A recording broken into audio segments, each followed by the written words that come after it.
Hello there, it's David Taylor or Mr Pelargonium back with another video for the Pelargonium in Geranium Society. I had a request a couple of weeks ago to talk about overwintering Angel Pelargoniums, and it's something that's becoming a bit harder as we get ever wetter winters in the UK these days. So I thought I'll talk through a few tips and tricks that you can do with getting your angels through the winter. Let's have a look.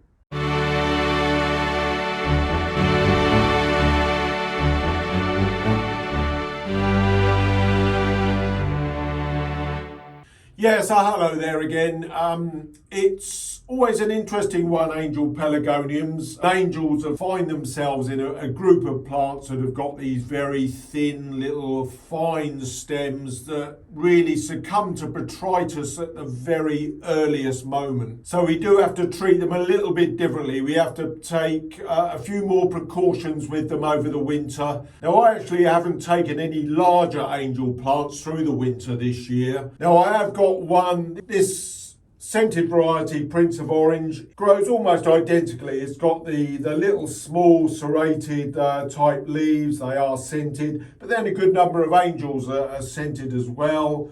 And the shape and the type of thin stem that they got is almost identical to an angel. So we can use this as an example today. Now, getting larger plants through the winter, I would always perhaps recommend getting them into a clay pot, because if you need to do a bit of watering, you often find that with a clay pot, the water goes to the side and they do sort of stay relatively dry.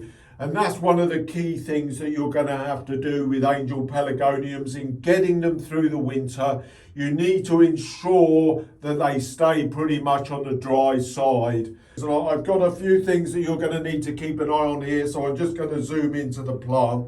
Okay, so if we just turn this round, you can immediately see that we got botrytis on some of these lower leaves. The key thing you're going to have to do is inspect them regularly. You really will have to inspect them regularly and just get those botrytis leaves off. I mean, there's a classic example of a lovely botrytis leaf. But you really do have to go in and get these off straight away. I'm just going to have a filter through and pull them off. Good number at the base, but the key thing I've done with this plant is that in the autumn period, I did cut a lot of these lower leaves off, so there's a good bit of air between a little bit of watering in the base and these lower stems here. So you need to be a bit careful. But in here, I have got a stem, if you can probably see that there. I have got a stem that's got botrytis, and you really do need to immediately go in and cut these out. And there's another example there, there's another one there. You can get a little clip of scissors, there's another one there.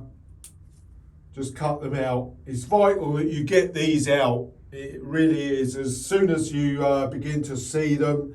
I mean, on a large plant like this, it's not going to cause too many problems. Now, the other thing with angels, because they generally grow fairly dense, cutting out the odd stems shouldn't cause too much of a problem with the balance of the plant, because you get a lot of them. Now, an alternative that you can do is in the autumn, you can go round and maybe cut a number of the stems out. If you've got a very dense plant, you could go round in the autumn just to get air, because it's the same thing that I always say in the autumn. You need to get air around the stems, and that applies to any type of plant. Go round, maybe you could do in the autumn, you could even do it now. We're still only in the midwinter period. We got another couple of months of, generally sort of winter weather to go.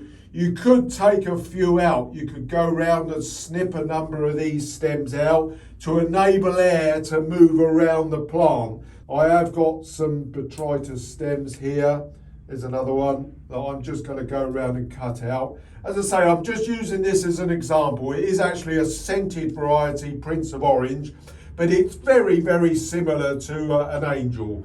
How an angel would grow, similar size leaves, similar size stems. Got another botrytis stem there that I've cut out. When we get to about March time, you could give the whole plant a good haircut. They will grow back very quickly in the sort of late spring, early summer period to produce a really good head of bloom in the summer. And I'll probably do that with this plant. Give it about another couple of months and then I'll give it a good trim up. So there we are. Yeah, it's not too bad, to be quite honest. A little bit of more tidying up there to do. Now, one thing that I have done, of course, which is what you could consider doing if you've got a large plant in a greenhouse like this, I've had this up the door end, and I've got a lot of my big plants up the door end. So I always open my door generally during the winter unless it's exceptionally cold. So maybe this is not done too badly because it's had, you know, a good bit of air coming through the door there. But it's that air circulation which is so important with all pelargoniums, not only angels, but particularly with angels, because they've got these fine stems. Now, just like normal, just like all my plants, I do give them a liquid feed to keep them growing during that winter period, just ticking over. So yeah, more or less a full strength feed, but they're probably only getting it once every 2 to 3 weeks. So that's how I progress and how I feed my angels during the winter period. So realistically, you've got a couple of options. You can either take a larger plant, such as this type, through, and as I say, perhaps use a clay pot. The other alternative you've got is taking cuttings in the late summer or early autumn when the temperatures are still high enough, and grow through smaller angel plants through the winter, because you will definitely, in a greenhouse, in say a frost-free greenhouse, you will find these much easier to get through the winter. You need to get air all around these little stems, and of course a young plant is going to be pretty open and, you know, quite immature, not have a great density of stems. And here's one of my own. This is Berry Zest. This is a scented angel that I bred a good number of years ago now.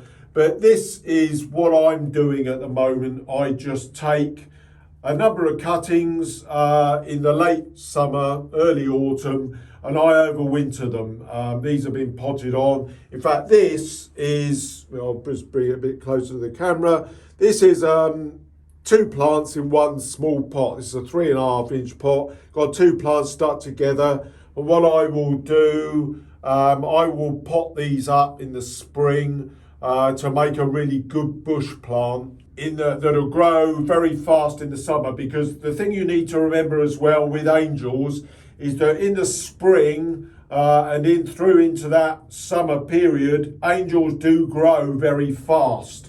So, you know, when you take sort of cuttings from the late summer, early autumn from the season before, they will grow on to make pretty decent plants in the summer. And you can even batch them together. I've got another one here. I'll be able to say batch a number of these young plants together in one pot. So you've got 2 there, another one there. And that'll make a really, really big potted plant with 3 youngsters in there. In the summer period that's coming up. That'll be a stunning display. I find these days with our ever wetter winters, that's what I do. Take cuttings in the late summer and use the youngsters because they're much, much easier to overwinter. You can keep them in relatively small pots, just give them a bit of source of water now and again. And you don't really need to do much to them because they're pretty open because they're young. They've got a bit of vigour to them again because they're the young plants. So I hope that that's been able to fill in a few gaps for getting your angels through the winter. In the meantime, I hope to see you again very soon. But from me, for now, it's goodbye.